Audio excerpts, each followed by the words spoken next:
welcome back to Leanne Presents. I'm Leanne, I'll be your host for this video, and I'm joined by Alan, hi, my co-host.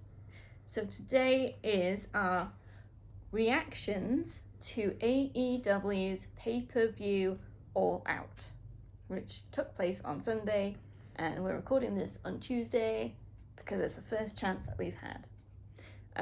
So thank you for joining us. If you haven't seen All Out yet, go back and watch it, unless you don't care about spoilers, because we're going to have a lot of spoilers, as usual. If you haven't seen our predictions video, we'll put a link somewhere for you to go and watch that, because we'll be referencing our predictions to see how we did. Yes. Yes.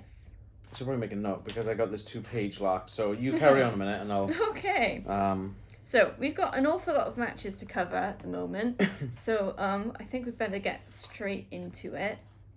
Otherwise, we're going to be here all day. Yeah. So, we start with AEW's sort of the pre-show that they do, which they call 0 Hour, on which there were, is it 4 matches? Yeah. 4 whole matches on a pre-show, so that's great. So we started with Ortiz and Ruby Soho versus Sami Guevara and Melo for the triple A, I think. Triple R. Triple A. Something like that. Triple A. It's called Triple A. It's easy. Yeah. It's got 3 A's. I'm not entirely certain of that one. The mixed tag team championships. We've had a lot of back and forth between these two teams. Was announced like really late, and we didn't realise this was announced until we were watching Rampage very late Sunday night, so we didn't update our predictions description to include this one. No, we didn't have time, sorry. I was literally watching Rampage and then we went to bed, so because it was late. So late. It was a really good start to the show. Very much enjoyed it. It's very unconventional. Yeah, it's definitely unconventional. I mean, even just having mixed tag team championships is unconventional. It wouldn't work in every setting, I don't think, but with these two teams, they put on a really good show. Yeah, and they started off with being run over. They did it again. They ran him over again. Sami Guevara is a car magnet? Buggy magnet? It seems it, doesn't it? He just gets run over a lot. It didn't look like Melo and Sami Guevara were dressed for a wrestling match. No.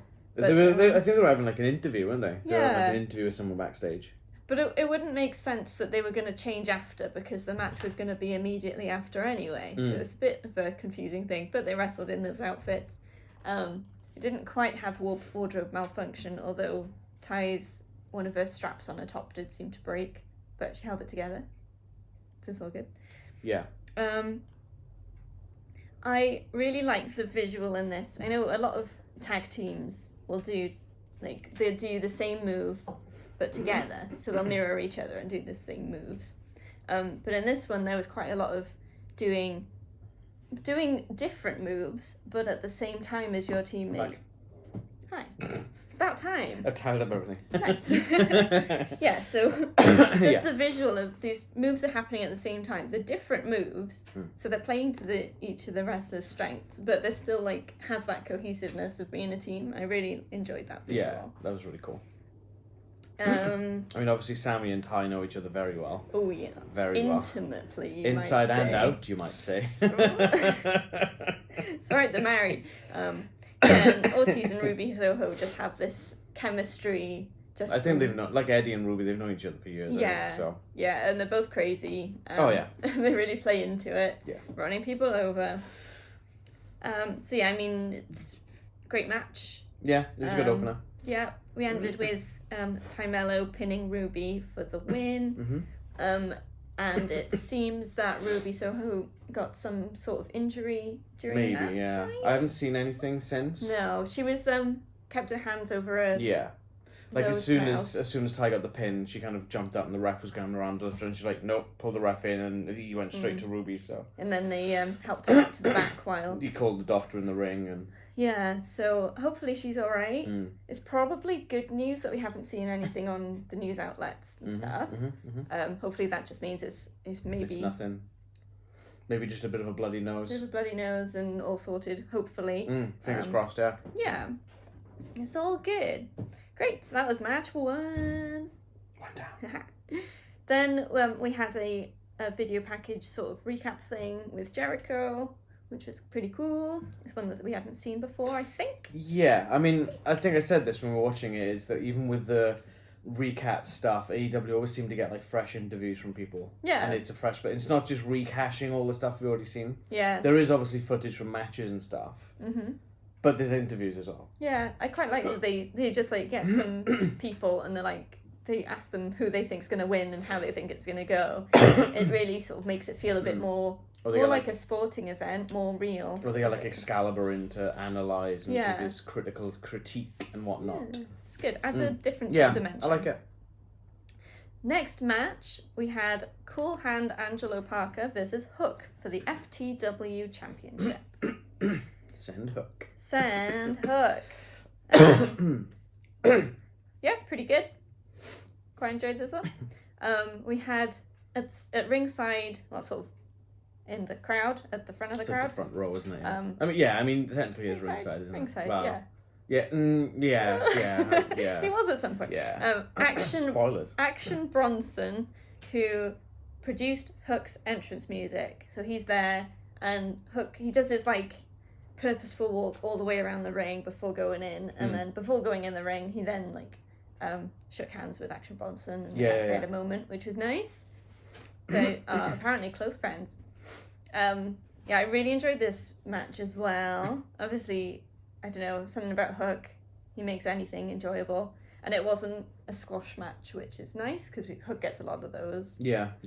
Parker did put up a bit of a fight. Oh yeah. Hook does in the beginning though sort of just jump into the ring and sort of walk to the far turnbuckle, puts the belt on that and just lays on it, and he's like back straight open to Parker's. If he just doesn't respect him, he's not going to threat. Mind games. One thing that I did notice in this was it sort of struck me how different wrestlers react to being in a submission hold. Because quite often it's sort of a frenzied panic to try and get out, or they're just sort of trying to get through it. What I noticed with Angelo Parker was he sort of, as soon as the submission hold was on, you could see the cogs turning, and he was literally like thinking his way out, trying to find the best, most efficient way to free himself and get the upper hand again. I thought I don't know if it's something he does purposefully or subconsciously, but it's really effective, I think. It shows that ring intelligence. You're going to be looking out for it next time. Yeah, I'll be looking out for it. I thought it was pretty cool. Yeah. We do have Matt Menard on the outside supporting... Daddy Magic. Supporting Angelo Parker. Yep. And he does get involved. He distracts the ref, grabs Hook's foot at one point, tries to get Angelo the upper hand. But in the end, Angelo taps to Red Rum, meaning Hook wins and retains the championship. After which, Matt Menard attacks him. Yeah. Attacks Hook. Typical JAS sort of strategy. Stomps him multiple times in the corner, at which point, out comes Action Bronson. Now he's at ringside, and then he's in the ring. Just literally throws Matt Menard across the ring and out. Pretty big boy. Yeets That him. guy, yeah. Yeah, Action Bronson's pretty big. So that was quite fun. But it's like just someone who's not a wrestler came in and chucked someone, but it looked like he knew what he was doing and was safe with they it. They probably trained and practiced rather than not trained. Yeah, that's what I like to see. We don't like to see random people getting in the ring and thinking they can do real wrestling, but play to your strengths, do a thing that looks good, and that's all you need. Yep. So yeah, good stuff. We had that one right. Whee! Nice. Alright, then we had another recap. CM Punk and Moxley. You expect recaps in the... Yeah.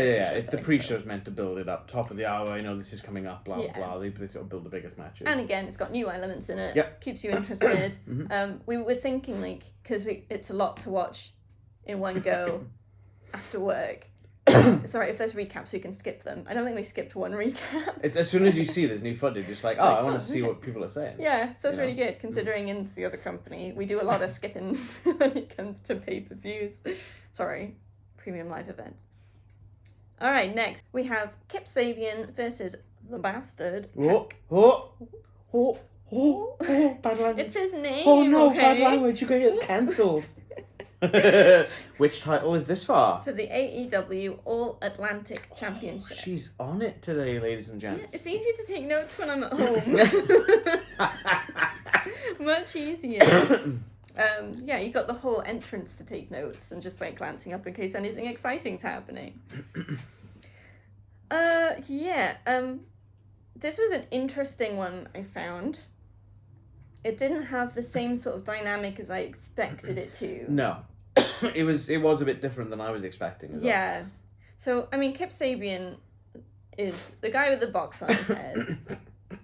And without the box on his head, he looks like a cleaned up Jack Sparrow. Yeah. Cleaned up and bleached hair. It's like if Jack Sparrow cut his hair and bleached it. Yeah, almost. Jack Sparrow went into business. Yeah. And then obviously Pac is usually just like steamrolling everyone. It's a dominant force, yeah. Yeah, but in this, he seemed very uncertain and cautious, I suppose. I don't really know if there's history between these guys, if I'm honest. I know Neville, Pac used to be called Neville in WWE, but Kip Sabian, as far as I can remember, has never been in WWE. After he left WWE, I don't know what Pac did. Or well, there's obviously never. Yeah. I don't know what he did between WWE and AEW. I'm not entirely certain. He might have been on the independent scene. He might have come back to Britain, done a lot of British wrestling. Kip Sabian is also British. Yeah. So they might have had a big rivalry there, and they might know each other very well because of that. Yeah. So, in terms of kayfabe, so Kip Sabian might have his number because he knows Pac better than anyone else. Yeah. So if Pac's had a really bad loss to Kip Sabian, I suppose that would justify, because he sort of backed off quite a lot and he did, yeah, flinched, which is I so think unlike him. It seemed that everything Pac was doing, Kip had a counter for it. Yeah. It was like, whoa, what? Yeah. Okay, all right. And then, so that's like the Pac side, and then Kip Sabian, just like partway through the match, so I think Pac kicked out of I think it was towards the end. Yeah, it was towards the end of the match. And then Kip Sabian's like hugging onto the ropes, looking at the box head, which is on the timekeeper's area. Desk, yeah. And he's basically like he's talking to it. I think and he asking said, it what to do. Yeah, tell me what to do. I think is what the exact words he said. I think. Yeah. So it was definitely tell me what to do.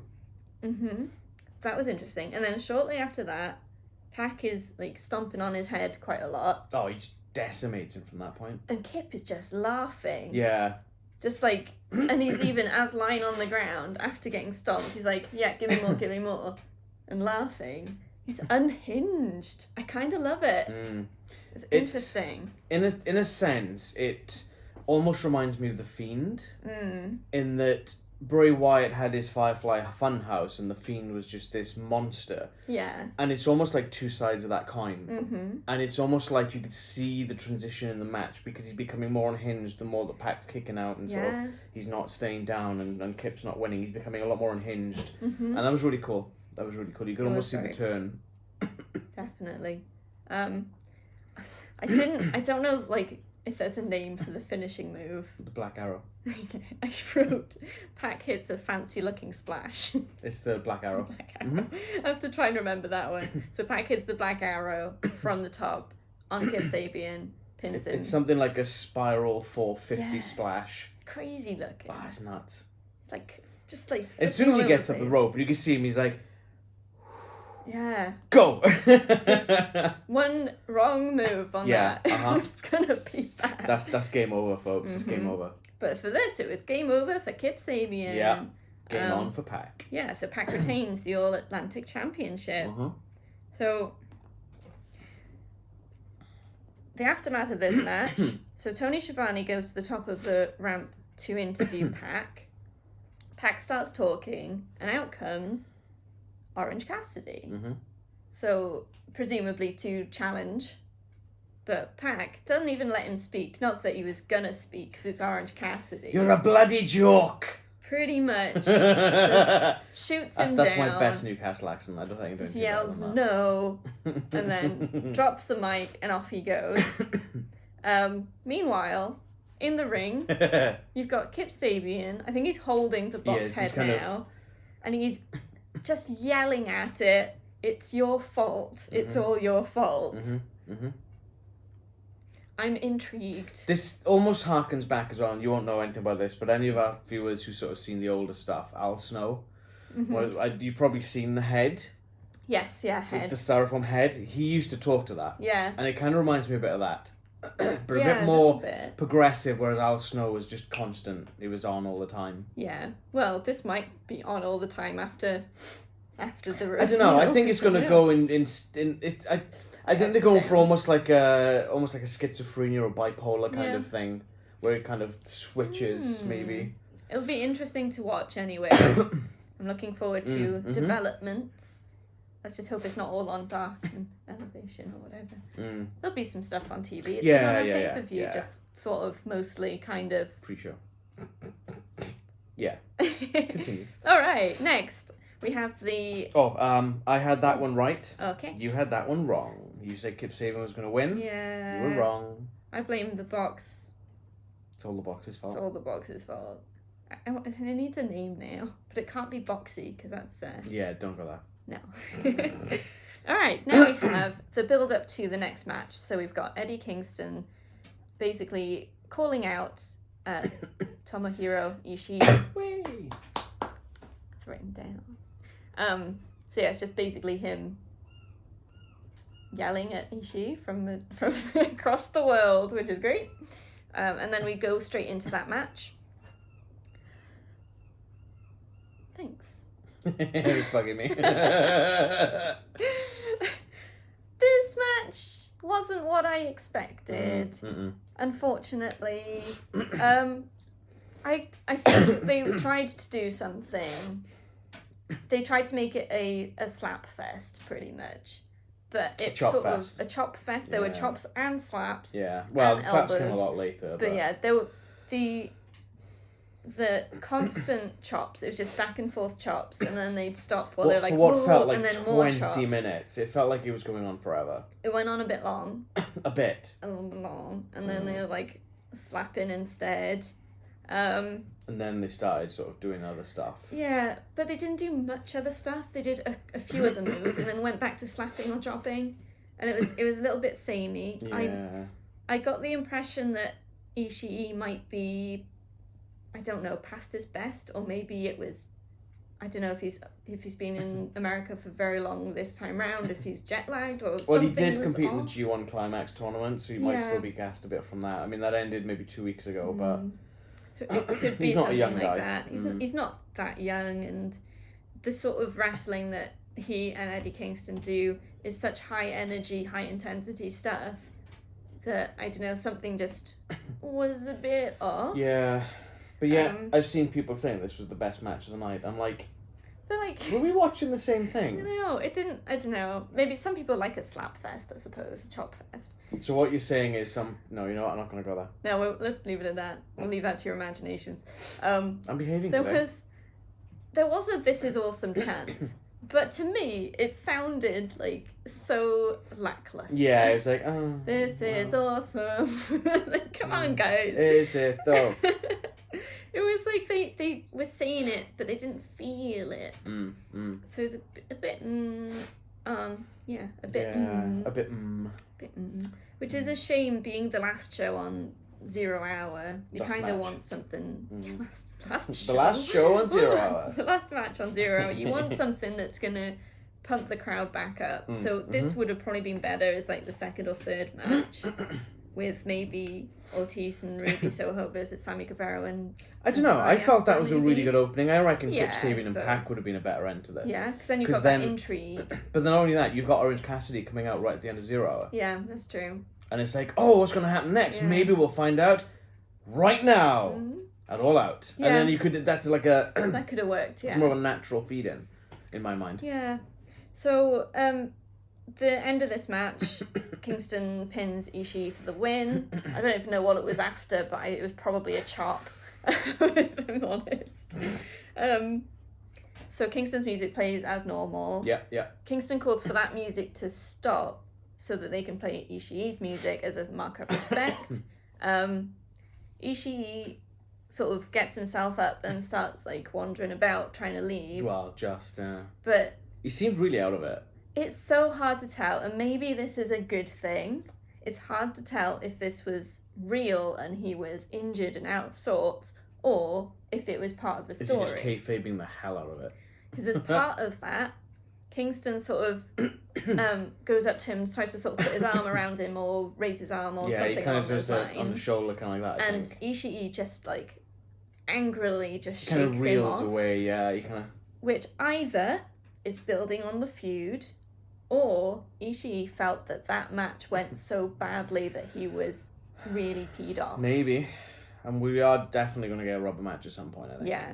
It's hard to tell. And I guess the best thing to do is give the benefit of the doubt that it was storyline. And in that case, it's a great way to sort of end things, because it does leave you thinking. Yeah.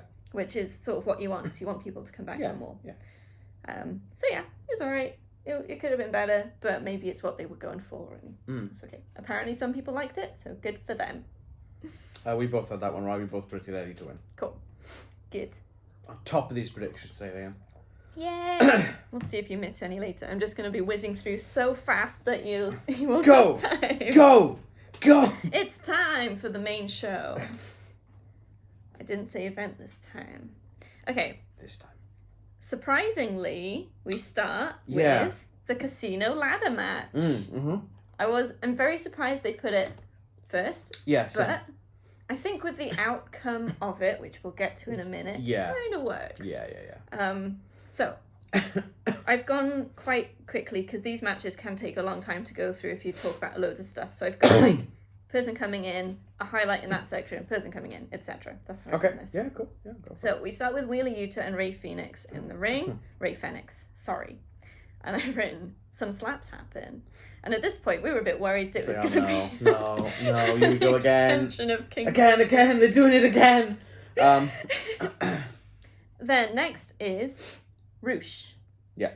Which I so want to say Rush. I know. So Roosh comes out and shows Rey Fenix and I love the fact that when Roosh when he started coming out and he's got his El Toro Blanco outfit on, he's got the mask on and everything, and I think, was it Yuta was up the ladder and he's getting so close to that chip, the casino chip, and Roosh is just like casually taking off his outfit, and it's like, mate, there's someone about to win the match, don't you think you better get in there and stop him before you can't do anything? That is an important detail to note, that unlike a lot of ladder matches, this one you can win at any point and you don't have to have all wrestlers in the ring first. Yeah. So they could literally, if Wheeler Yuta had gone up there at this point and pulled it down, the match was done. So much for the Joker. And I think the problem with that is that I would have loved to have seen something like that. That would be such a swerve. I think they have to do that one time, otherwise there's no point having that. Yeah. But then you'd have to then have an empty Joker slot, which is a bit weird, but I don't know. I think they might back themselves into a corner. Well, you could bring a storyline of that anyway. When you screwed me out of my big opportunity and whatnot. Oh, that's true. You know, because someone debuting in the company, it's like, well, you screwed me out with a big debut. Yeah. I want to fight you for that opportunity for the championship match. There is ways you could progress that along and not just go, right, cut it off straight at the head. Yeah. You know? Interesting. I mean, you are, but you're not. There's always ways. Yeah. There's always ways. Make a story of it. Okay, so my comment in this section, Roosh shows Rey and Yuta, it ain't gonna be that easy. So he just like stops him. Next, Andrade comes out. Yeah. He powerbombs Yuta off the ladder into a perpendicular ladder. I think it wasn't like a flipping powerbomb. It's like he ladder jumped. set up. Yeah. Other ladder on the ropes into that ladder. So they're on there, and then they go into this one. Oh, that was brutal, man. These ladders so bad. Don't break. Nope. They do not break. There's not much give in them. They're not made of the stuff you get in like cans, like no. not like tin cans, but drink cans. Yeah. Just crush them, and that's WWE ladders. Okay, next we have... Look at a WWE ladder and it kind of buckles. It has happened, I'm sure. The way that some people try and set like them Braun up. Strowman looks at a ladder and it's like, oh God, no, please. Next, Claudio Castagnoli comes out, and he tries to give a lesson in ladder physics. That's what I wrote. Oh, God. So, I don't know, was it even at this point that this happened? I'm not sure. I'm not sure. We'll go to it because it's sort of relevant for ladder physics. So I think it is because you had the perpendicular ladder and the ladder set up. So he sort of brings the whole structure into the ring. So you've got ladder set up and the ladder is like teetering. Kind of, yeah. And then he sort of tries to... Well, Andrade's kind of on top, isn't he? Yeah. Trying to grab the chip. Claudio tries to like tip the whole thing. So you've got ladder and then ladder like that, like holding it up. And then he's... weird. It's weird. And he was trying to do something. Whatever he was trying to do... It did not work. Didn't happen. No. But he then sort of changed tack, tipped it over the other way so that Andrade would fall out of the ring. It worked, eventually. He made it work. I'm really curious as to what he was trying to do. Yeah, I want to see some diagrams. Yeah. It's quite hard. Please, draw us a little a PowerPoint chart, Claudio. Show us what you want to do. Definitely. All right, next we have Dante Martin. Dante does what Dante does best. Defies the laws of regular physics, let alone ladder physics. That man is crazy. He's just flipping all over the place. Crazy. He just like flips from standing. I don't think he's got legs. I think he's got like just springs. He's like leaping from the outside onto the ropes, then from the ropes onto the ladder, nearly at the top already. Jumping on top of Claudio's back. Oh yeah, I was going to say, yeah. Jumped over the top of Claudio. That man needs some more exposure and maybe some more title shots. I think the problem that I've got with Dante is it's something about his look. I can't quite put my finger on it. He has sad eyes. I think it's his weird like goatee thing that it just doesn't look right. Okay, so we need. If he shaves that off, I think he would look a lot better for it. Okay. I mean, I'm not shaming him, but it's just a personal opinion. I think if he shaves that off, he'd look better. And you might be able to take him a bit more seriously, because as it stands with that, it looks like a 12-year-old boy who can't grow a moustache and a beard. But saying that, right, because of the look, every time he comes out and does all his crazy stuff, you're surprised because he doesn't look like he should be good. Well, I don't know. I think I would lean harder into Dante Martin and get more behind him if I could take him seriously. Yeah, fair enough. You know. Well, as long as he keeps doing what he's doing. Keep it up. You're doing some really good stuff. Yeah. Mm-hmm. Okay, so next we have Penta, El Zero Miro. Miedo. There you go. I don't know, they say it like Miro. Anyways, yeah, so he's not Oscuro anymore. No, I don't know what's going on with this. Yeah. They must have come to an agreement with the AAA. Yeah, got his old name back, which is good. He's not carrying that damn shovel anymore. No. It'll probably be back. It just wasn't practical to take to a Oh, what day is it? It's Wednesday. Oh, Obscuro today. Okay, so Rampage Friday, Penta Pizza Flipper's here. Pizza Flipper. You just come out and they'll have a pizza oven and everything. Mm-hmm. Instead of a shovel, it's one of those big flipping stick things. The pizza flippers. Yeah, the big things on the stick, the long stick.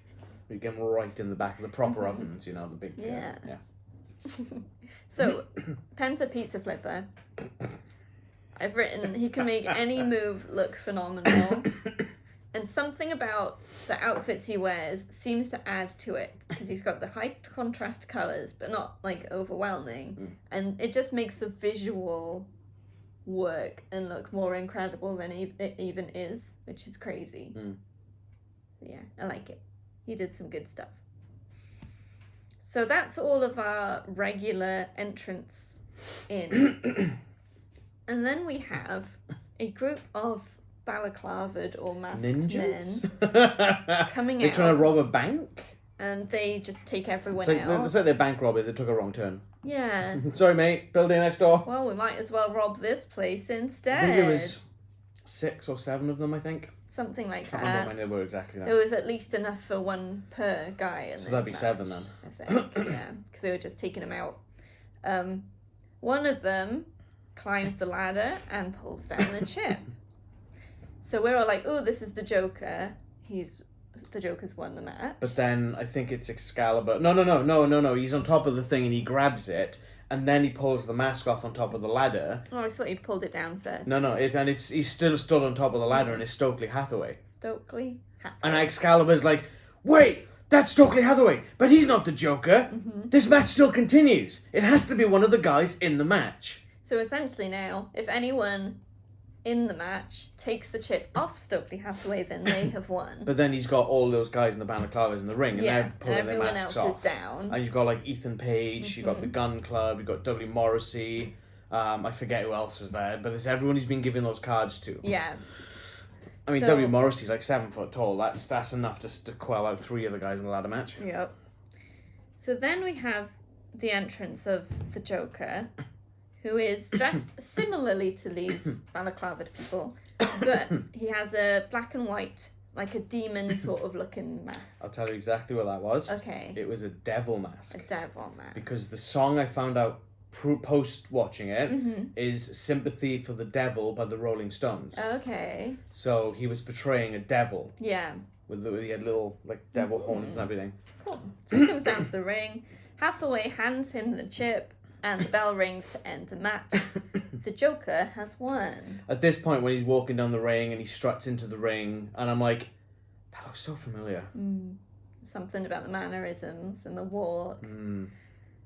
So everyone's like, all right, he's going to take off his mask. We'll find out who it is. So he goes, makes a big show of going to take the mask off, and then there's a or whatever facial He's expression. kind of like a no, and then off he goes. I kind of imagine him doing the Dennis Nedry from Jurassic Park. Yeah, pretty much. Just over and over, yeah. Yeah, so the Joker won, and we don't know who it is at this point. So this is a tricky one, because in our predictions we said that if the Joker was either MJF or Adam Cole, they would win. If not, you pick Claudio Castagnoli and I pick Penta Oscuro. Okay, so what we do is leave that until the reveal, which may or may not happen later, and then we can look at our predictions then. Sound good? Yeah.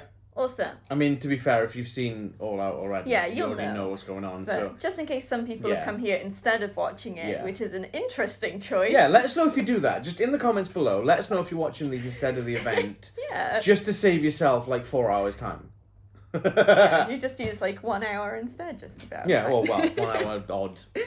1 hour and change. Yeah. Alright then, so we're left wondering, and then the next match begins. We have Dark Order and Hangman Adam Page versus Young Bucks and Kenny Omega for the AEW World Trios Championship. So this is for the inaugural Trios Championship. That's right. Because no one has had them before. They're new. All right. So, good match. Crazy match. It was amazing. So good. It was really, really good. So good. Like, Dave Meltzer gave the Death Triangle and United Empire match 5 stars. He gave the Elite versus United Empire 5 stars. I'd say this is better than both of those matches. Dangerous giving 5 stars. You can't go any better. I know. You have to start doing this was absolutely a 5-star match. Yeah, it was incredible. We had things like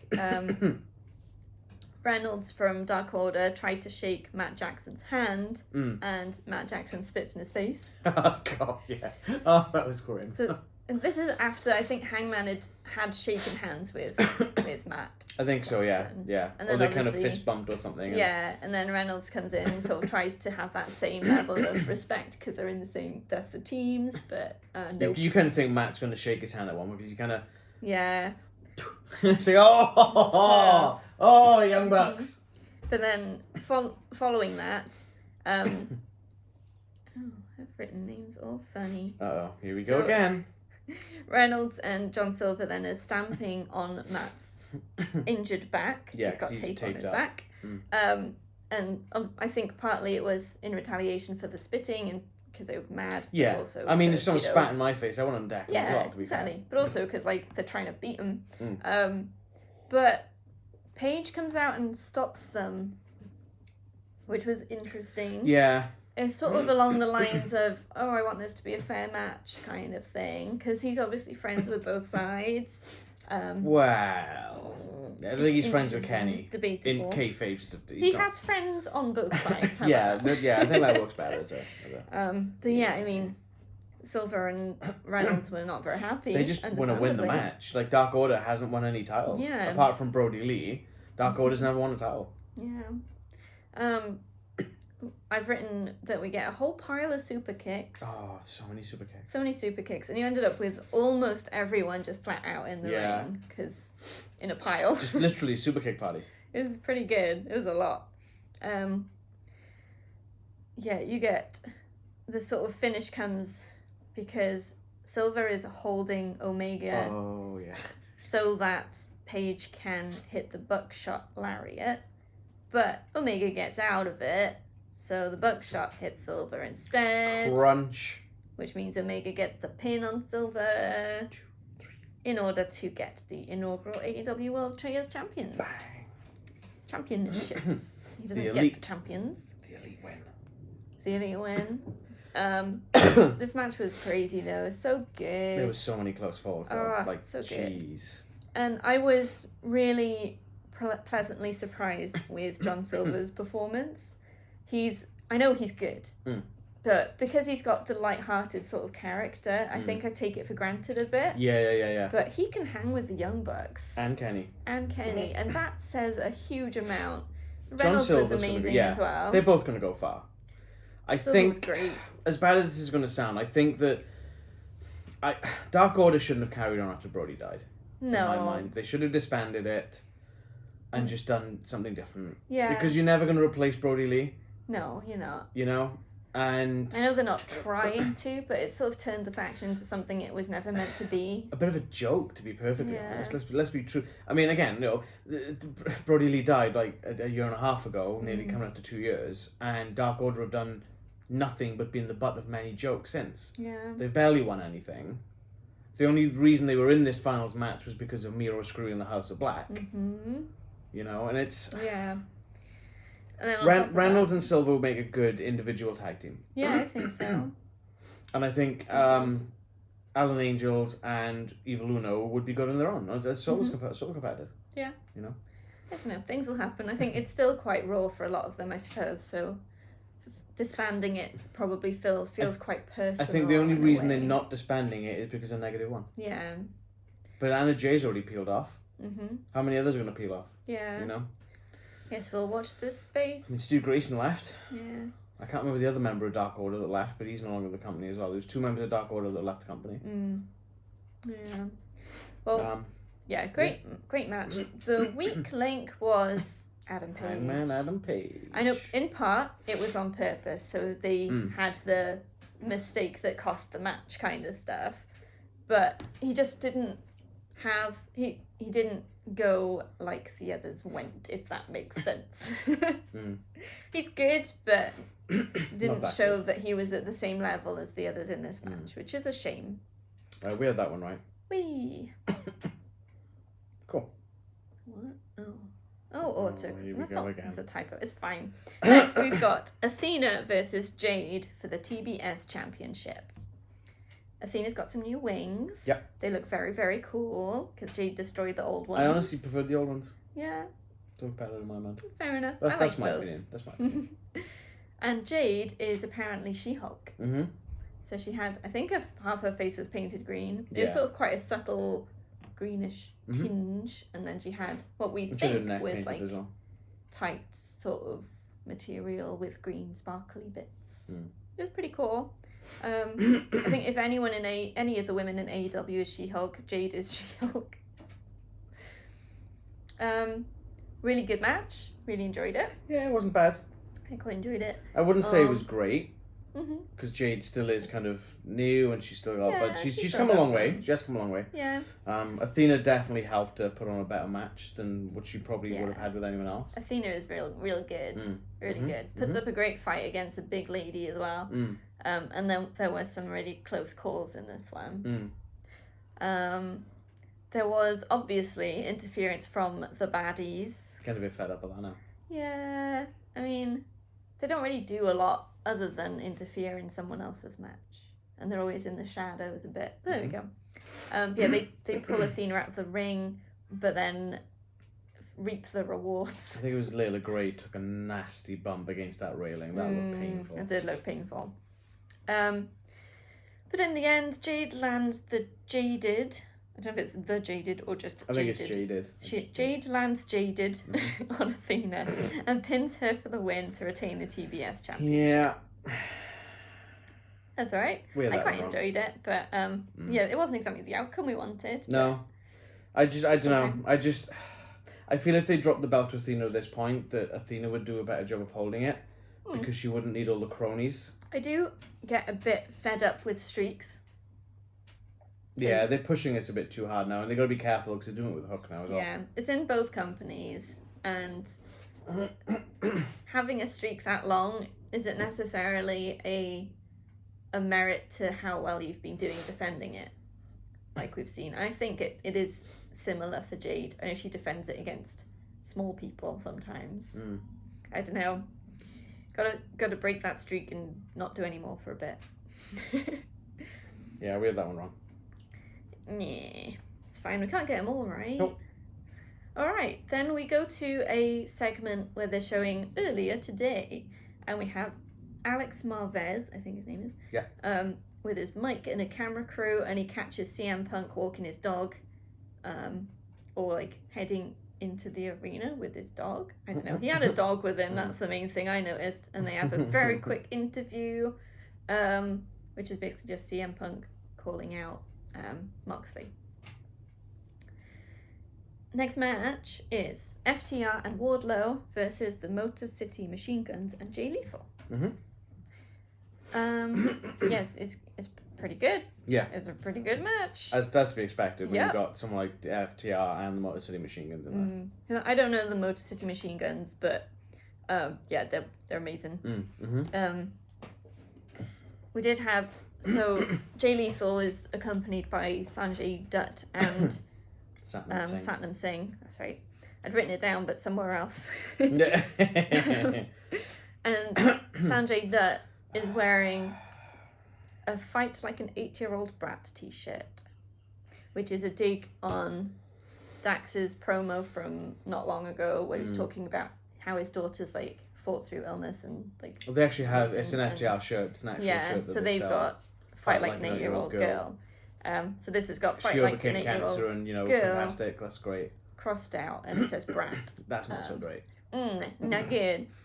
But then we have when FTR and Wardlow come out, Dax's daughter is with them. Finley, cool. I think her name was. Finley, yes, is her name. And she's got the Fight Like an 8-Year-Old Girl t-shirt. So she comes out, she's all smiles, enjoying the atmosphere, and then heads off to the back. It was nice to see. Yeah, it was a nice really moment between Dax and her. Okay. Whew. This was the edge of your seat kind of one. I think we were literally this on didn't the stop edge of the seat. There was a few matches in this card which had me like that, and there was this trios tournament final. There was this match, and there was at least one other. Two others. Continue. Yeah. It's just like non-stop, incredible tag team action. Just kept moving, no slowing down. No slowing down. And the ref down. was like really into it. Yeah. And even Wardlow, who's a bigger guy and doesn't do as many fast moves, he was keeping pace in his own way. And so it didn't slow down really when he was... Well, to be fair, FTR don't really do fast moves either. No, but they do some stuff. So the end of this one is Wardlow hitting 4 power bombs, which they call the Power Bomb Symphony, on Jay Lethal and pins him to win, which is very cool. And then following this match, you've got the Machine Guns and... Oh yeah, sorry, I've written weird notes. The Machine Guns and Satnam Singh and Sanjay Dutt are facing up to FTR and Wardlow, obviously with the numbers advantage. And then out comes Samoa Joe. Ring of Honor TV champ's back. He's back. He comes down to even the odds. Well, he went straight for Satnam Singh, crowned him in the gut with the belt, slammed it on his back, somehow cut his eyebrow open. Yeah, I don't know how that happened. Yeah, Samoa Joe was bleeding after being back for 5 seconds. I guess my theory would be that he hit Satnam in the gut and Satnam went too quick and maybe butted him in the eye, in the forehead. Yeah, maybe. Possibly. So then Finlay comes out. Yeah. Comes out to the ring, breaks Sanjay Dutt's pencil in half, because he's always got the pencil on his ear. She kind of... Yeah. It's so cool. Dax hits a move on Satnam Singh, so he's down, and then Finlay puts her foot on his chest, and the ref counts a pin, which is so cute. Yeah, that was great. It was a good feel good. Yeah. This is good. So she's like doing a Wardlow pretty much, which is quite cool. Yeah, we had the actual match right, Mm-hmm. but we couldn't predict that the 8-year-old girl was going to beat Sanjay Dutt. So No. we didn't put a prediction for But that one. they So. didn't ring the bell for the start of that No. match, so it's not official. She has not got a win-loss record. No. Oh. I have a very short amount of notes for the next match. It was a fairly short match, to be fair. Ricky Starks versus Powerhouse Hobbs. Yeah, it was very quick. Very brutal, about 10 minutes max. Yeah, so it's probably maybe the shortest match on the card, I think. But Yeah, I don't want to do the was. maths. I think but it was. It felt like it. No, there was one that was shorter, but I don't want to go into that just yet. Fair enough. So yeah, we've got, Hobbs and Starks just going for it. Obviously, this is very personal. There's a Ricky lot of... just does his little thing at the top of the ramp, takes off his jacket, new jacket. He's got new look in terms of his wrestling gear. Full length. And he just tights. bolts it to the ring. Just goes, just like... He looked like he anger. was going to completely overrun Hobbs for this sort of first part of this match. He was just getting all that offense in. He did. Against Hobbs, you've got to get in quick. You've got to try and get him down fast. But then when you got someone the size of Hobbs, it just takes one hit for him to just turn the tables. Yeah, exactly. Which he did. So Hobbs wins. Yeah. But Starks did look strong, though. He still looked strong, yeah. so that was cool. Yeah, he put on a really good show. Mm-hmm. And it feeds the storyline. And we both got that one right, though? Nice. For some reason I thought we said Starks for that one. I'm not sure why. I think we wanted Starks. Yeah, but we definitely got Hobbs. Yeah. Cool. Okay. All right. Here's the next edge of your seat match. Yes. Dear word. Swerve in Our Glory versus the Acclaimed for the AEW World Tag Team Championships. Viewers, the Acclaimed have arrived. Scissor me, Leanne. Still hate it. Leanne ass. Yeah, I'm not doing that again. Yeah, I love the Acclaimed. I don't love that bit. It feels so cringy. The crowd were way into this match. Oh, they were into it. It was giving me flashbacks to Clash of the Castle. You were saying that Americans probably got tips from the British for this one. It certainly felt like it. Some of the chants with the same tunes but different words. Yeah, and we had "Oh, Scissor Me Daddy." Yeah. Like Drew McIntyre. Yeah. Uh-huh. I think they're quite common tunes for chants, but you don't hear them much. When was the last America. time you heard that? Yeah. When was the last time you heard that? Full stop. Yeah. Clash of the Castle. Yeah, exactly. Clash of the Castle hits, that happens, and then next thing on AEW. Yeah, then it's all the Scissor Me rage. Daddy. Oh, crazy. So I found that Max Caster and Keith Lee make a pretty good matchup. Because we've said for a while, I mean, you in particular find Keith Lee overrated, and I can see that. In this match, he did get some good stuff going. He had a bit was that because of the people he was in the ring with? I mean, quite possibly. He didn't exactly show agility, but he moved more than you usually see him moving. Sorry, that was bad. I didn't say that one. That was all Leanne. He did quite a lot, with the running the ropes and the dodging and jumping over people. He did quite a good jump over someone, which is pretty cool. I'd be terrified if I got Keith Lee jumping over. Yeah, Max Caster, I think, made him look good when they were in the ring together. It worked. The chemistry was there. I mean, Max Caster's not exactly small. No. Out of the Acclaimed, he's the larger of the two. Yeah, but compared to Keith Lee. Yeah. Ooh. Yeah. Yeah, I mean, so it's pretty good. Comparatively good for Keith Lee, which was nice to see. Bowens, it was revealed, has bad knees. I think we knew he had one bad knee. Well, he was out recently for an operation on his knee. You could see like the tape on that knee, Just but sticking out slightly. Yeah. There was also tape on the other knee, which was like revealed as we went on, as his like shin pads or whatever were coming down. Knee pads. Knee pads. Those Why ones. would you have shin pads on your knees? If you got the wrong thing. So obviously, Swerve in particular is working those knees. Okay. Doing a lot of hits to them to make them worse. Yeah, he's focusing really badly on it. Yeah. It almost felt like it was a heel turn as well, the way he was just going for it. Like, I know you target a bad part of your opponent, but this was like... This seemed extra. Because there was a point where... It goes back again to not knowing whether something's real or storyline. I think Bowens had gone to do a move from a rope and sort of stumbled and fell and it didn't work, and he sort of went down on the knee, not the one that we had seen was injured, so the other one, and we were quite convinced at that point that this was a real thing. He tweaked his knee. Slip and tweak. At which point, when Swerve starts going for it, we're like, if that's a real injury, he's being a real bad man now. But at the same time then, if he's going for it, then it must be clear, so it must be... But then Bowens is still selling it so well, and it's like, oh God, I'm so conflicted right now. Which is how you kind of want to be, 'cause we've been so long with that knowledge that wrestling is predetermined. Most, like, pain in the ring is played up more than it might be. And I know not always, I know things are painful and wrestling is real, but there's that knowledge that it's still performance. But in this moment, when you can't tell if it's a performance or a real injury, either something's gone wrong or someone's doing something very right. And I think in this case, with the reaction of the other wrestlers, he was doing it really right. So it was really good, impressive stuff. So he kept up the sell job, and then obviously both his knees are bad, so he's adapting his moves and sort of changing things up to maximize the moves while minimizing the impact on his own knees, and that really showed some great ring work, intelligence, and smarts. It was good stuff. We had Lee accidentally steamrollering Swerve. Oh yeah.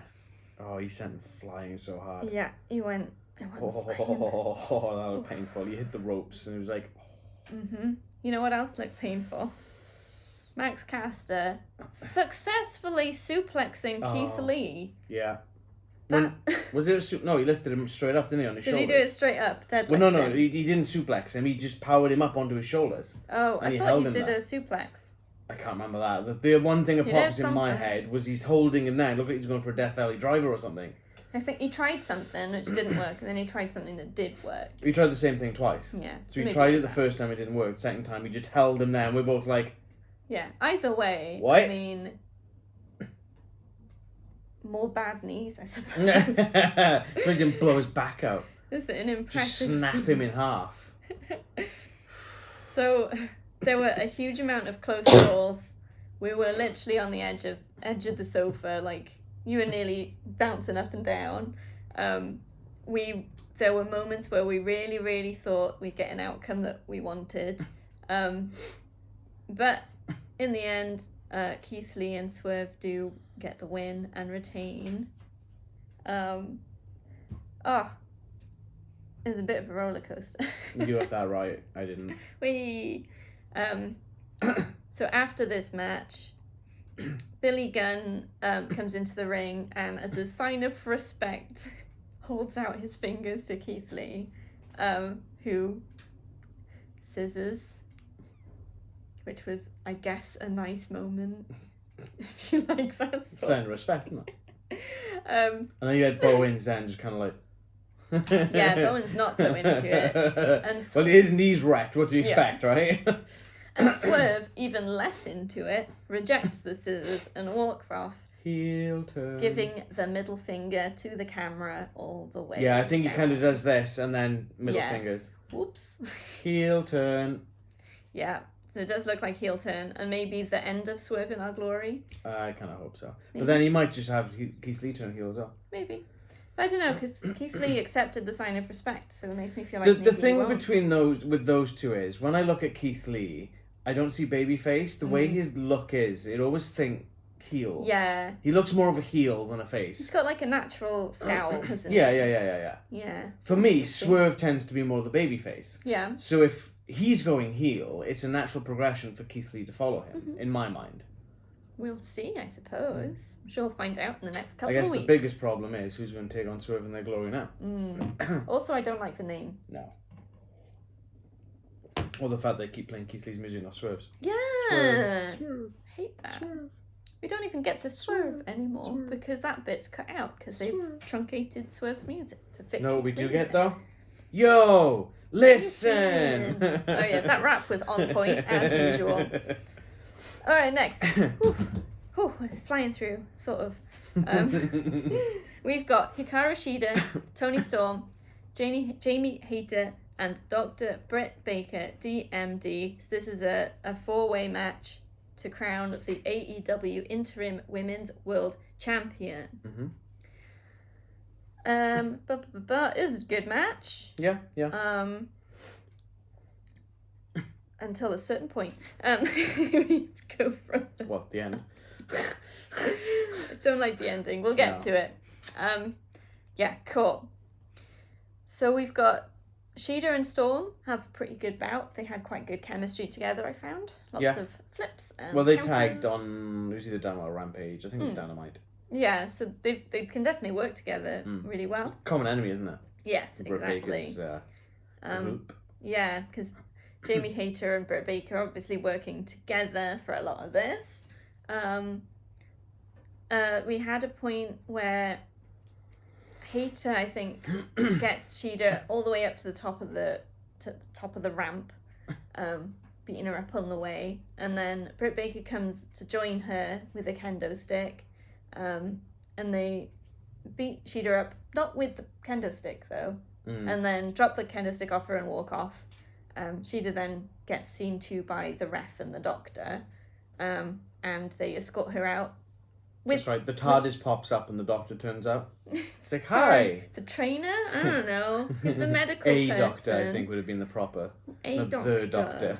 The doctor. It's the AEW doctor. If you wanted to see one of the doctor in AEW, which one would it be? Peter Capaldi. You weren't supposed to jump off that, you idiot! Yep. Angry eyebrows. Yeah, she's escorted out with the kendo stick, so it's a bit weird. So then obviously Toni Storm is outnumbered and is getting beat down. And then after a while Shida returns with two kendo sticks. They're just like multiplied in the back. Okay. Not quite sure what the thing was, but she's got two kendo sticks. So one to beat up Britt Baker, one to beat up Jamie Hayter. So she's just like going, just like. I kind of wanted her to start like her arms split down the middle and General Grievous style. Just start. The kendo sticks multiply again. Yeah.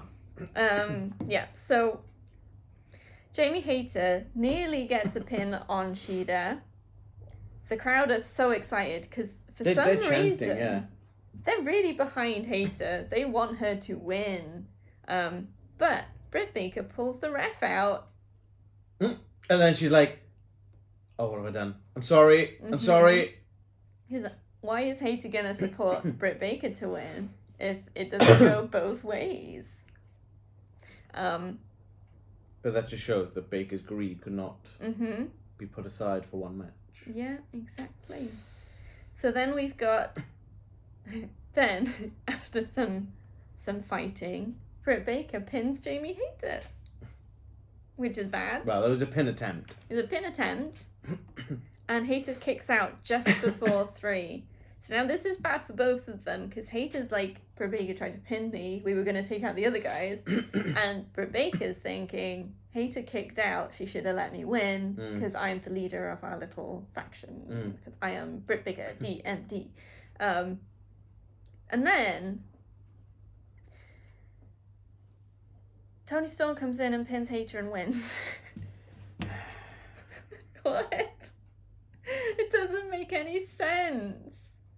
Good match. Crap ending. Yeah, it's a really bad ending. The crowd wasn't happy with it. They genuinely wanted Hater to win, and I think if Hater wasn't going to win, they would have wanted anyone but Tony Storm to win from their reaction. Not great. But it was a great match, and all of them did good stuff. But again, I think like in the Dark Order versus Young Bucks thing, there's one weak link in this match, and it was Toni Storm, and she shouldn't have won. But we knew she was gonna. Yeah, we had that one right. Because of the initial plan, it kind of made sense that that's the decision they made. I just wish they'd done it differently, I think. So the problem is that she's going to keep that title until Thunder Rosa comes back. Probably, yeah. That's what the original plan was. They need that match. Yeah. I hope they sort of have a look, see how it goes, and change their mind if it doesn't work. Because I'm not sure it's going to work like they think. Yeah. We'll see.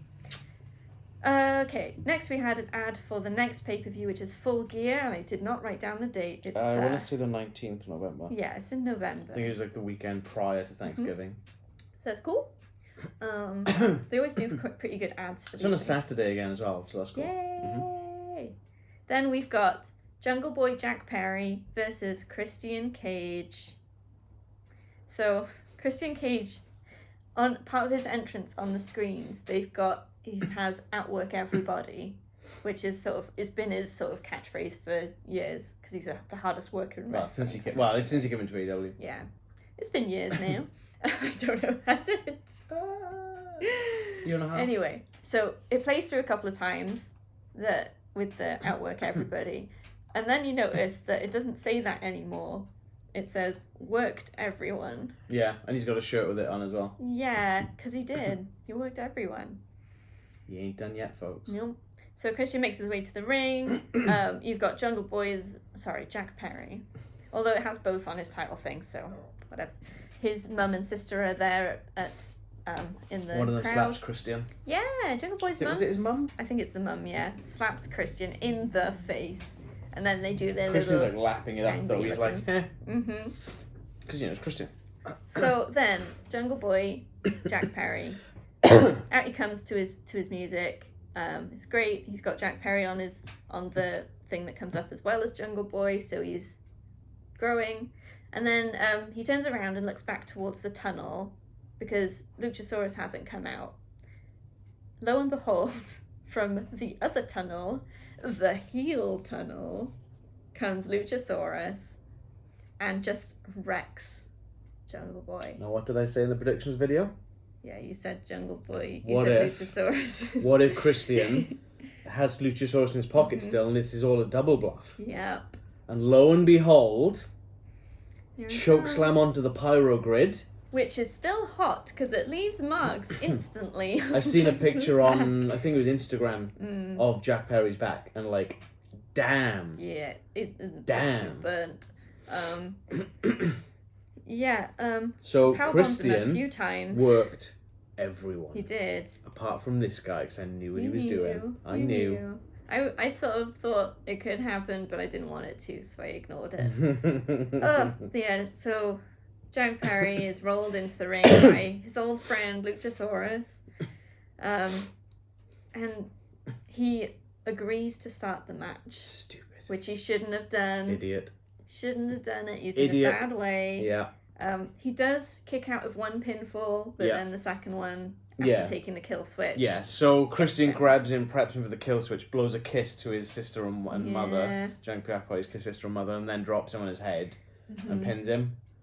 And then Luchasaurus comes in the ring and puts Christian on his shoulders like he used to do a Jungle Boy. And that annoyed me more than anything. the whole thing of Luchasaurus turning on Jungle Boy is not to be in his shadow. And now he's just going to be in Christian Cage's shadow. Don't like it, but I'm not meant to like it, so it's good. We both had that one wrong because we both predicted Jungle Boy to win. But yeah, I figured that. Yeah. And this was the shortest match. This was the shortest match. This was literally about a minute, maybe two max, bell to bell. Yeah, that was brutal. Okay, backstage segment where we have announced Best Friends versus Death Triangle. They're going to fight on Dynamite. And I said when Pac came out, when Orange came out to challenge Pac, or attempt to challenge Pac, I said I don't want them to go straight into it. Yeah. I don't want them to go, oh, on Dynamite, we're going to get Pac and Orange Cassidy. Because I feel that sometimes the stories are just too boom, boom, boom, boom, boom, too quick. Yeah, you want a bit of build-up. And I want a bit of build-up. And I'm glad that they've done it this way. Because now you got the trios match. Mm-hmm. It kind of starts that trios rankings. Yes, that's very true. And you're still kind of forcing that issue with Orange and Pac. All right, next. Nearly there. Next we go to Bryan Danielson versus Chris Jericho. We have Bryan Danielson. His entrance music is performed by Elliot Taylor. Ugh. Don't know him. I'm guessing you wrote the music. He did. It's the guy who sings the lyrics. Yeah. He has a high voice. I didn't expect If I wanted to hear a singer that high, I'd go watch Merciful Fate of Bloodstock. Yeah. But if I wanted to watch Merciful Fate of Bloodstock, I'd just go and watch the Bee Gees. It's exactly the I same don't want thing. to hear anyone singing in that falsetto tone. It's very weird. But yeah, it's alright. I mean, it's nice to have a musical act. Cool. I mean, what happened to when they get Rob Zombie for Jericho? I know, that would have been cool. This was a really, really good match. Yes. It's excellent. Mm-hmm. We showcasing the talents of both wrestlers who are both incredible.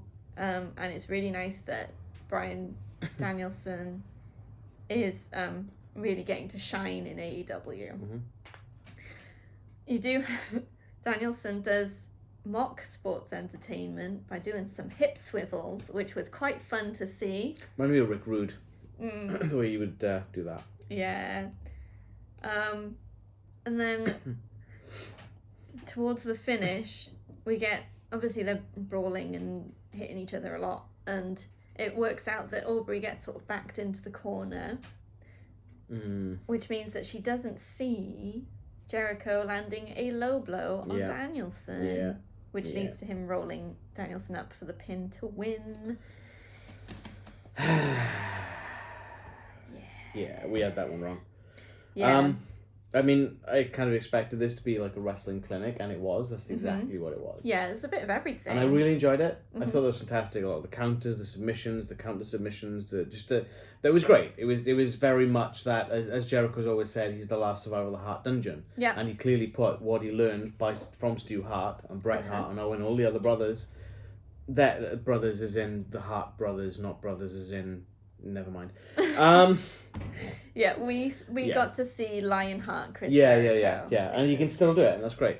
You know, I think that's fantastic. Yeah. But yeah, the ending kind of sucked the wind out of the sails a bit for me. I've realised I haven't written a segment that happens after that. Oh, I don't know at what point it happens. I think it was after the next match. Yeah. So we'll get to that. They did at one point during this match show Daniel Garcia backstage watching a TV like a normal human being, not like a pro wrestler. Yeah. AEW I is feel hit and that miss for that. I feel that if he's being a sports entertainer, he needs to watch it like sports entertainers. True. Yeah. It is weird in AEW because at least in the other company, you've got the TV and then the person watching it looking at a funny angle. In AEW, it really depends who it is. I need to start taking notes of a tally chart, make a spreadsheet. Which ones? Is it the ones that have come from the other company that are watching it like that, and others are watching it like humans? I don't know. It'd be interesting to see. Maybe. Yeah. All right. Next match: House of Black versus Darby Allin, Sting, and Miro. This was a good match, but there were some not so good elements to it, I felt. Yeah. The not so good elements being unfortunately being Sting. Yeah. He seemed a bit off in places. And then something happened that was a bit weird. Yeah, I think he didn't seem to be up to his usual standards at all in this match. Well, he at one point, I don't know if it was a kick or a punch, but he splits Malachi Black's eyebrow open. Yeah, And It's not like- after, like, repeated blows. This is What? quite early on. Mm. So much that you feel like he's done it.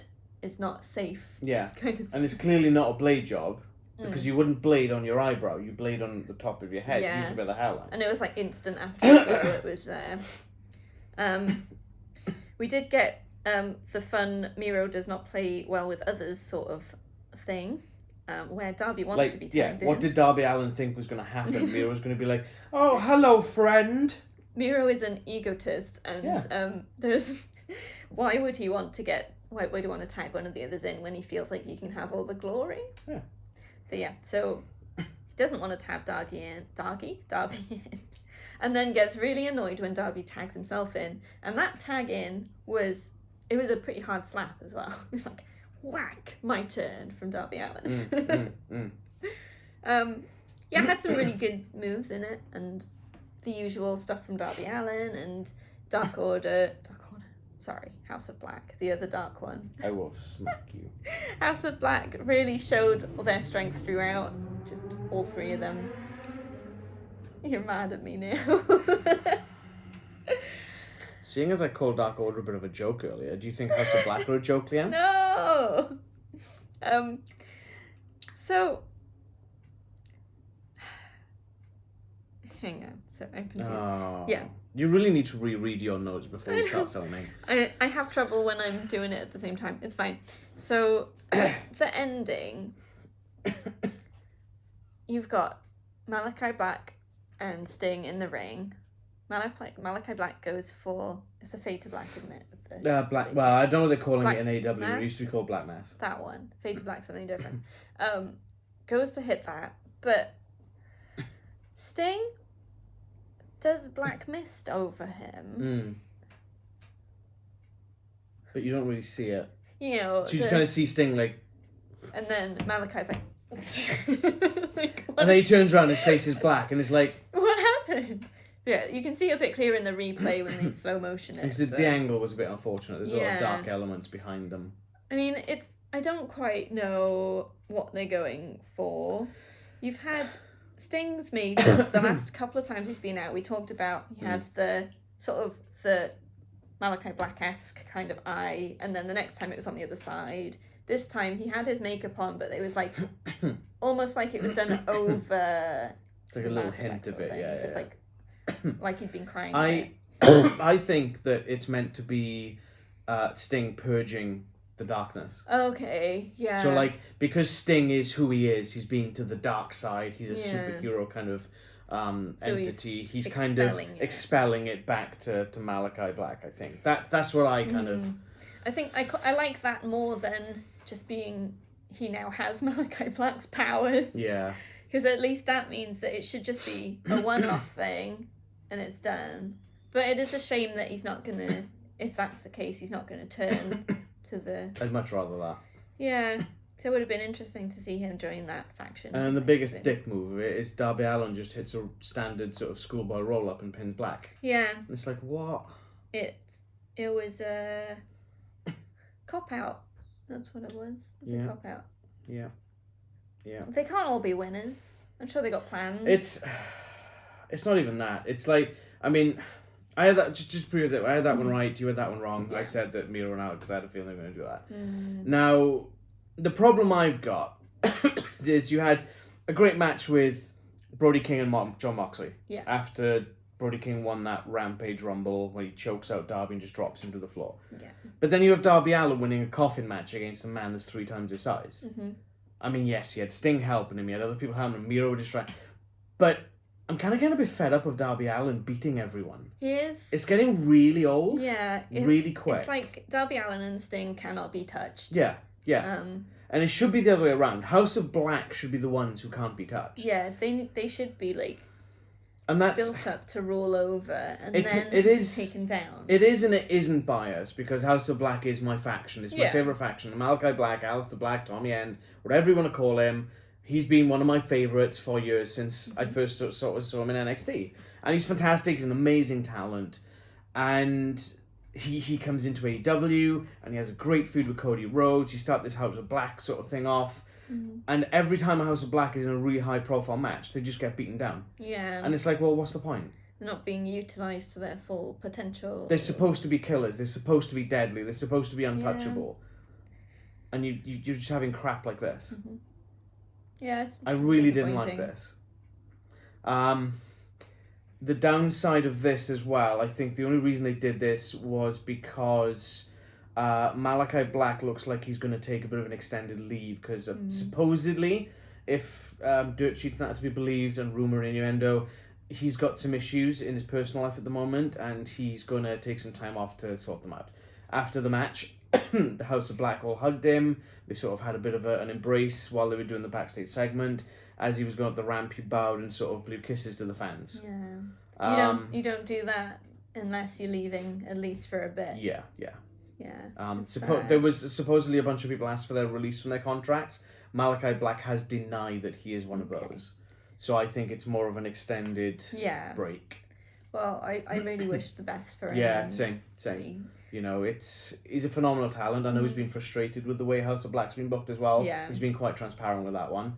And I think a lot of other people have. You know, our friend Craig used to watch it, and one of his reasons for not watching much anymore is because of the way they've started booking House of Black to lose everything, which is just crap. I would have preferred to have seen House of Black in the Elite. Because imagine how great that match would have been. Yeah, that would have been. Oh my God. Who knows? Maybe in the future. But now, the downside of that is you've got Brody King, you've got Buddy Matthews, and you've got Julia Hart, who's still remaining there. They have to continue with the House of Black. Yeah. So who takes up the mantle of leader? Do they have someone else come in leader? The only way anyone can come in for this, but I don't think it would happen, is Bray Wyatt. Interesting. Who knows? But I don't think it's going to happen because apparently he asks too much. Yeah. But then if someone else takes up the mantle and Malachi Black comes back, what then? Would they just step down? So that's a future question. I think that it would be a case of going back to the other company, WWE Judgment Day style, where you'd have Damien and Finn Balor beating up Edge. You'd have Buddy Matthews, Brody King beating up this person who's come in as that figurehead to retake Malachi Black into the fold. Oh, that'd be good. And I think that would work better than have Malachi Black trying to fight for it. Just go, well, he's the true master. He's the true lord of the Black House. Here we go. And then this other guy's like, well, I taught you everything you know. No, you didn't. And then you can start to feel... There's so many ways you could go about this. But it has to be done right. That's the problem. Yeah. Alright. So then we get the backstage segment, which I didn't write down. So it's Chris Jericho goes up to... memory tree.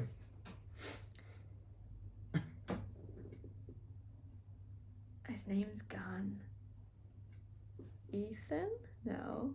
Not right, is it? Is it? Ethan. No.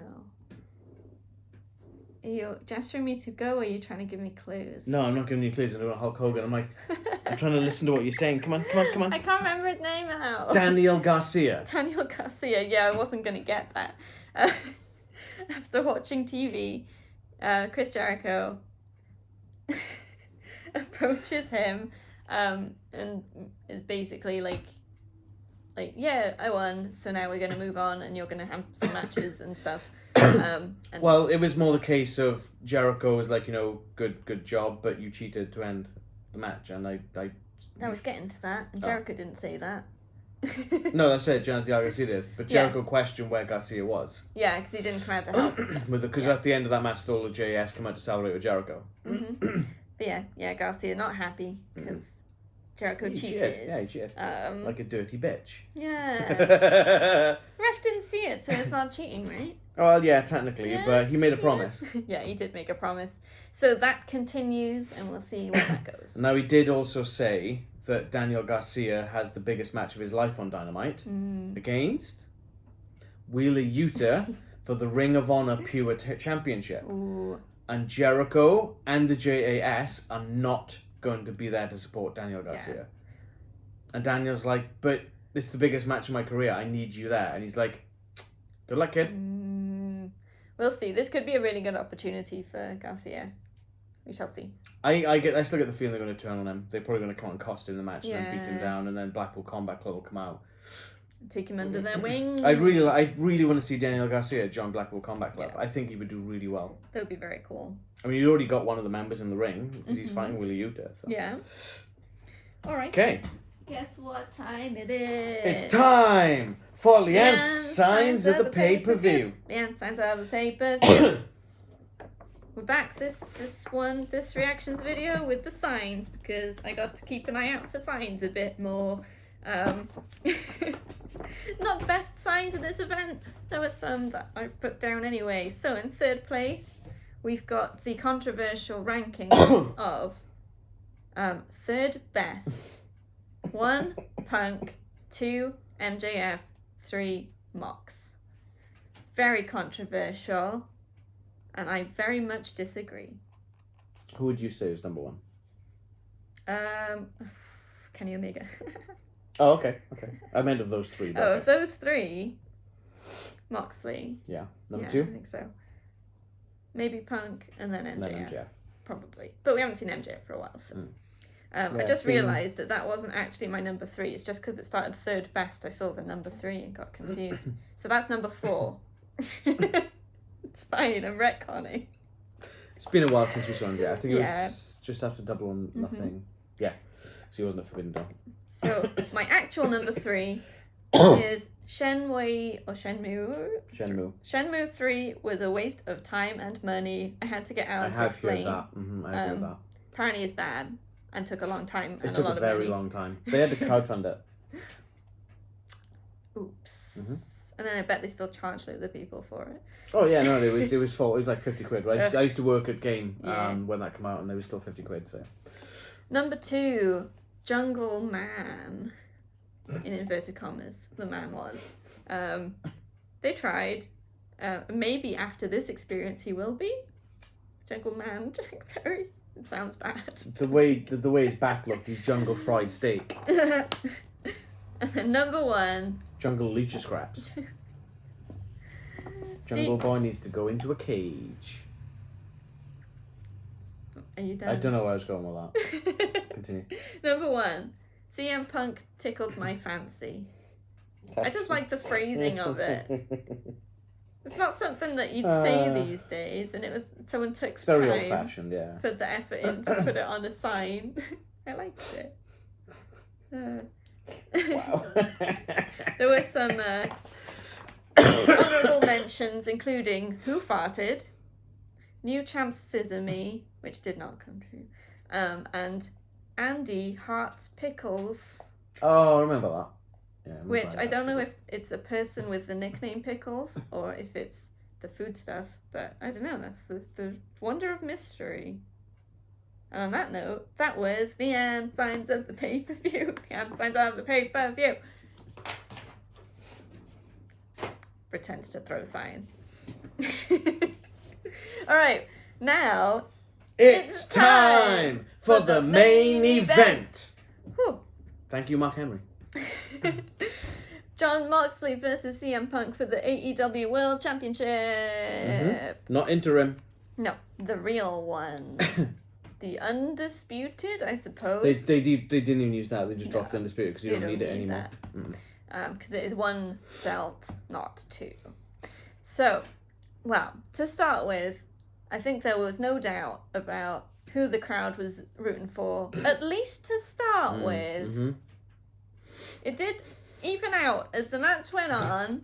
Don't make fun of me. I know, I've never seen you do that. We've been together 5 years, I've never seen you do that. Really?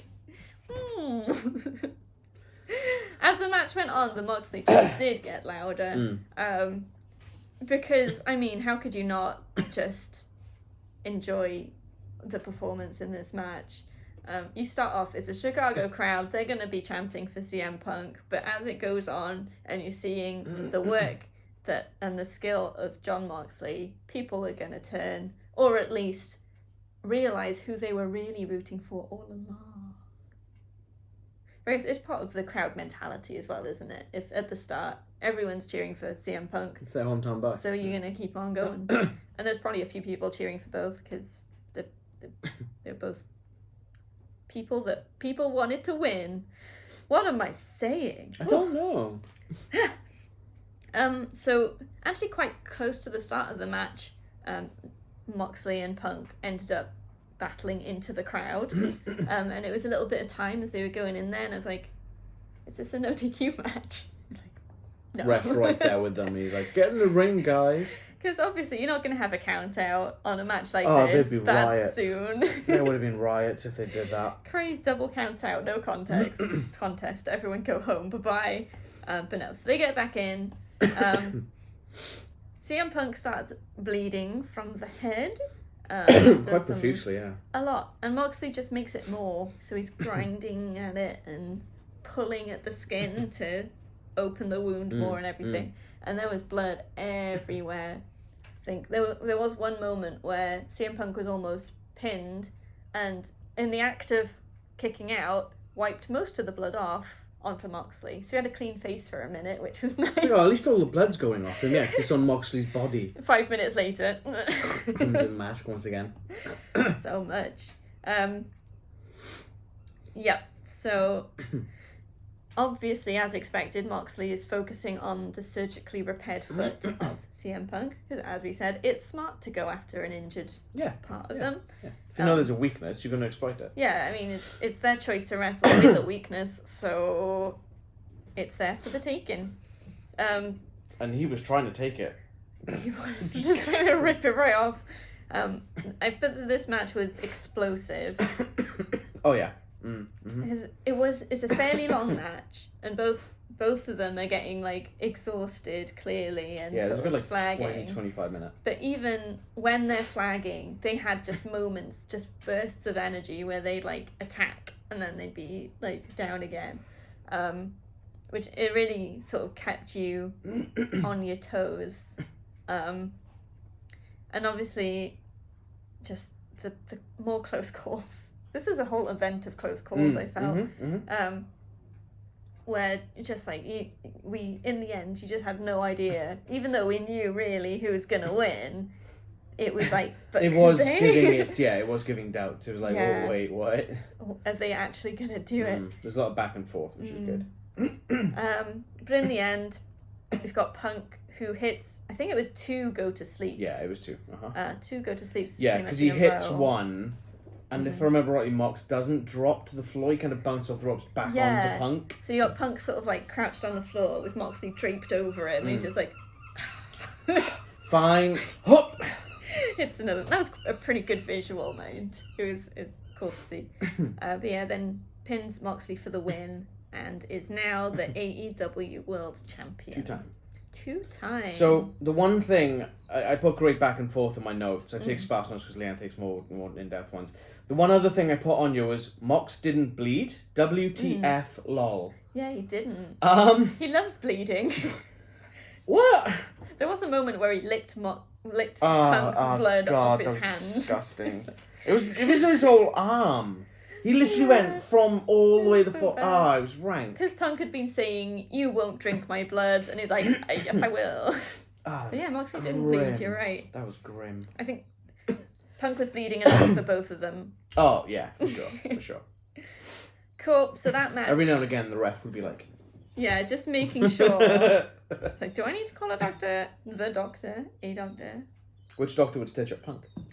Matt Smith. Oh, I do not mind. It'd be funny. Yeah, continue. Yeah, so that was Tom that Baker match. just brings his scarf up, wraps it around. He needs it. His head's like this big because of the size of the scarf. Cool. So that was that. That ended. So that was the end of the event. Apart from... Or was it? The lights go down. Like, it's pitch black. Pitch black. And then a voicemail clip starts playing. I think Tony Khan's voice, basically begging the recipient of the message. It was something along the lines of, your prolonged absence is a detriment to the company and the fans. If you come back, I'll put you in as the Joker of the Casino Battle Royale, I'll pay you beep amount of dollars. He said something like, I will swallow the bitter pill. Yeah, I will swallow the biggest pill ever at All Out. I'll put you in the Casino Royale battle royale ladder match. I'll pay you beep, because they beeped out the monetary value, amount of dollars, but this is the best offer you're going to get.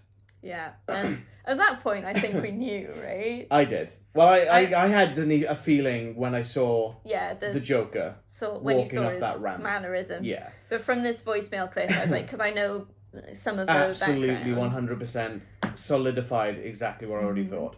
So out Well, comes... but then saying that, so after that voicemail, because I know you missed this bit, they played a clip of CM Punk in Ring of Honor. Yeah, and he's talking about the devil. Mm-hmm.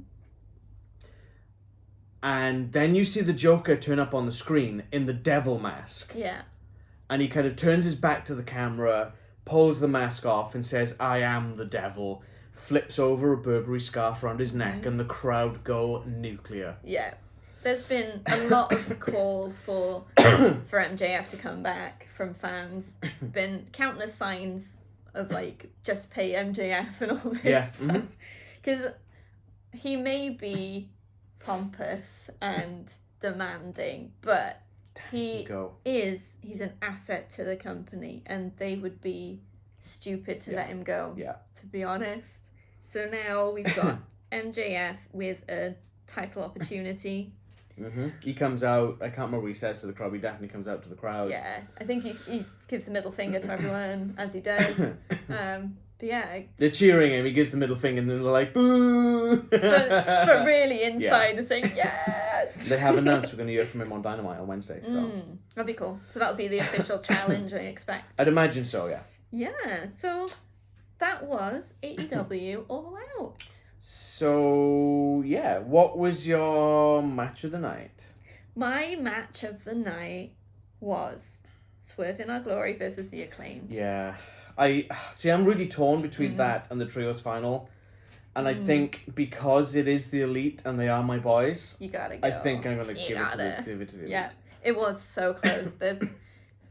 Obviously, what we talked about, there have been some dud matches, but there were some barn burners at the same time, and those two right up there. Yeah, absolutely. Did you pick a worst match?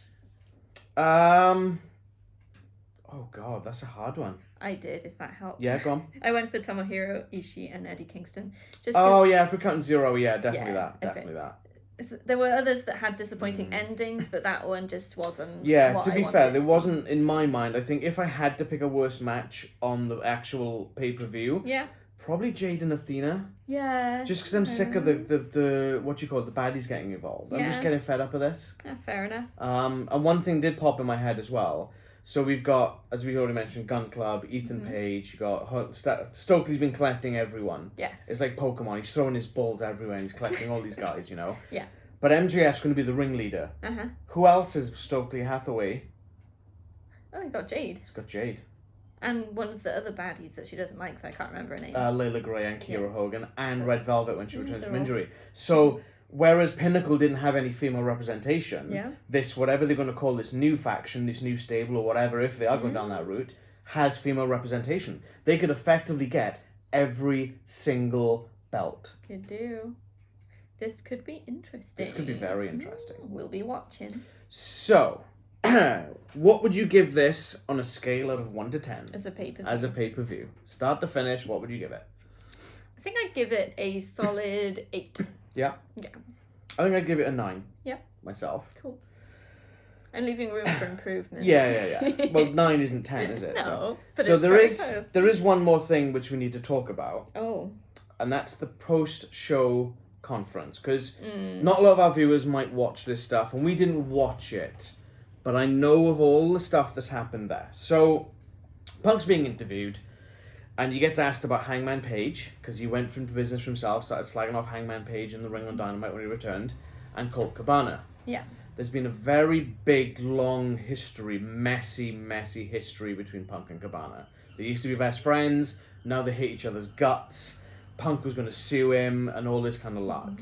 So someone brought that up, and then Punk starts dropping insults towards the EVPs, the Young Bucks and Kenny Omega. And it's like, hang on, what? Why? And he's like, try and keep your BS out of my... like something. I can't remember the exact term that the Punk said, but he was basically saying they're spreading BS. So after that, Punk leaves, goes to his locker room, and I don't know if one of the Bucks or both of the Bucks were there, but at least one Buck, and I think it was Nick Jackson and Kenny Omega, go and try and sort of see what the hell's going on with Punk and have a bit of an altercation. Okay, Punk starts swinging. Ace Steel is also there, and this is new information I've learned today, which I haven't told you yet. Okay, so Punk starts throwing fists. Okay. Ace Steel picks up a chair, throws it at Nick Jackson, hits him square in the face. Oh no. Apparently Nick Jackson has a massive black eye. Then he attacks Kenny Omega, starts pulling his hair and starts biting him. Gotta get that guy out. I believe Ace Steel has been fired. Yeah. GTFO, mate.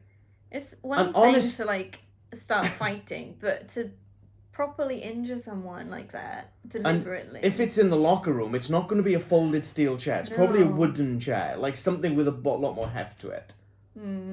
But this kind of and I didn't realize until I started looking into bits of this how bad Punk had gotten in WWE. Right. And it does seem that Triple H cut a really scathing promo on Punk in the ring, basically saying that he only gets what he wants because people think he's that tier, but he's not. He's nothing. He's no one. And effectively, everywhere he goes, trouble follows him. Unfortunately, that does also now seem to be the case in AEW. Yeah. The only time, up until recently, that any sort of news reports was coming out of people being unhappy in AEW was Brian Cage because he wasn't being used like he wanted to be. Fair enough. People are going to have gripes that because they don't feel they're being used their full potential. But he wasn't slagging off the rest of the locker room. No. Whereas Punk is now going, the EVPs are pieces of crap. Yeah. And they've just put him on the pedestal. They've given him that world title. So now he feels invincible. He's basically saying, as well, I think one of the other things he said was basically, they're putting themselves in that elevated position all the time. The Young Bucks and Kenny shouldn't be champions. But they're so good. Get lost, mate.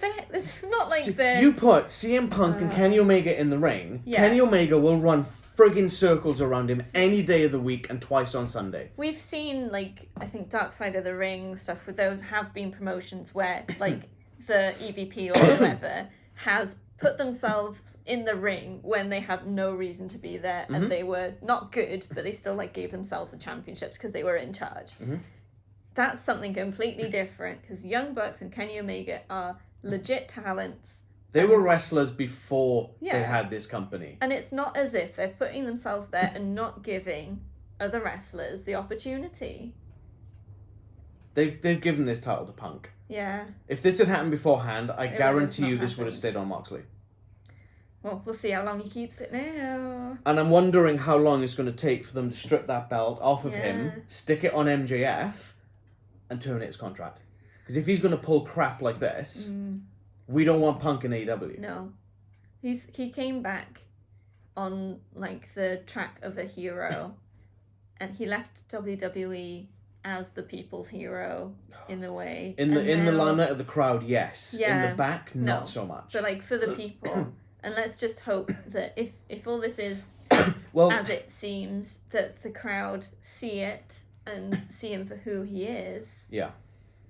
Because we only see what we can see, so maybe there's other stuff that we don't know about. So I don't want to jump to everything I've seen on social media. The crowd is very split. Yeah, but a lot of them are backing more the Young Bucks and Kenny Omega. Yeah. But the problem is, and this is no knocking on Tony Khan, he is a lifelong wrestling fan. As MJF said, he is a mark. Yeah, he will not have the testicular fortitude to do something about Punk. That's the problem. He needs the Young Bucks and Kenny will back him, whatever he needs to do, I suppose. Well, no, that's the problem. Tony won't do it. That's the problem. That's the issue of it. There's going to be a point where either CM Punk goes or the Young Bucks go then, isn't there? Cody's already gone. Ooh. We can't end the video on that note. Tell me something good. In terms of this, with our predictions, I won. That's good. I had 10 matches right, you had 9 matches right. Oh, it's close. And we were wrong on 3 as a total.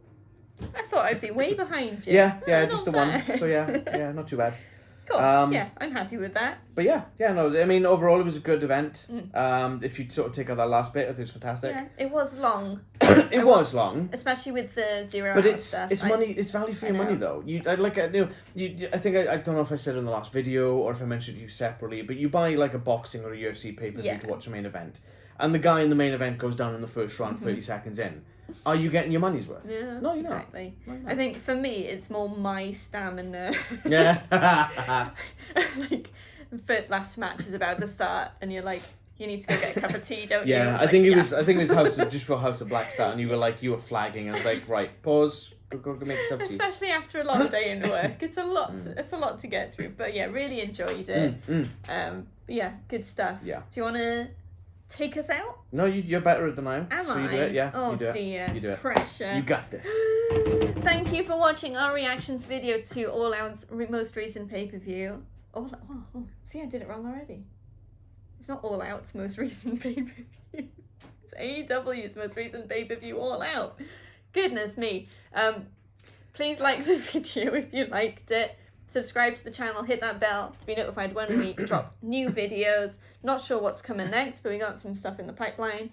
I know we've had some requests for videos, so we're going to try and get some of that stuff that you want. Someone who messaged us who wants us to do a vintage event, battle at the Royal Albert Hall. Yes. So we will be doing that in the next maybe week or two. So keep an eye out for that one. Yeah, we've also had quite a few requests to get we've had at least one. Yeah, well, multiple requests from one person, one of our fans. You know who you are. You know who you are. So that is on the cards. We're going to try and record something this week, hopefully. Yes, we're going to get it on the table at some point this week. So yeah, we are listening. And on that vein, let us know in the comments if there's other stuff that you would like to see us do.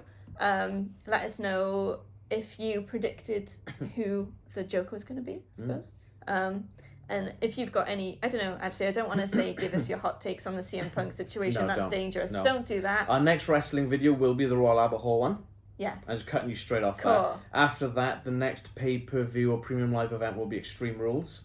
I want to say that was October 8th. Do you think it's going to be extreme this time? Oh. Last time it was not. Last year's one was in September, and that was the one with the demon fought Roman Reigns in the top rope broke. So let's hope it doesn't have a repeat of that BS. Yeah. But Triple H is back, so... Yeah.